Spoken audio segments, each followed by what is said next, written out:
श्री स्वामी समर्थ. दिवाळीच्या सर्वांना खूप खूप शुभेच्छा. आज आहे नरक चतुर्थी आणि उद्या आहे लक्ष्मीपूजन. तर लक्ष्मीपूजना दिवशी तुम्हाला एक माझं मनापासून विनंती आहे की तुम्ही रांगोळ्या, खूप जण काय करतात, लक्ष्मीपूजन असले की देवाचं महालक्ष्मी प्रसन्न किंवा श्री स्वामी समर्थ किंवा महालक्ष्मीची प्रतिमा किंवा गणपतीची प्रतिमा असं रांगोळी स्वरूपात दारामध्ये काढून ठेवतात. ते चुकीचं आहे, कारण तसे करण्याने आपल्या देवाचे अपमान होते. कारण आपण त्या ठिकाणी पाय देतो किंवा त्या ठिकाणी पाय ओलांडून जातो किंवा लहान मुलांचे वगैरे पाय पडतात. कुणी बाहेरचे माणसं आली की ते ओलांडून मध्ये येतात. याप्रमाणे तुम्ही देवाची प्रतिमा काढू नका रांगोळी स्वरूपात.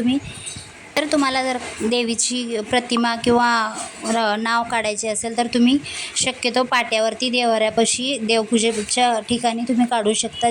त्या ठिकाणी कोणाचे पाय वगैरे पडणार नाहीत अशा ठिकाणी रांगोळी बनवा आणि छानशी पूजा करा. आणि दारात जे रांगोळी बनवतं त्यासाठी खूप छान छान डिझाईन आहेत, ते तुम्ही बनवू शकता किंवा रांगोळी बी छानशी बनवू शकता. मी माझे मत मांडले आहे. तुम्हाला काय वाटतं ते मला कमेंटमध्ये सांगा. तर श्री स्वामी समर्थ.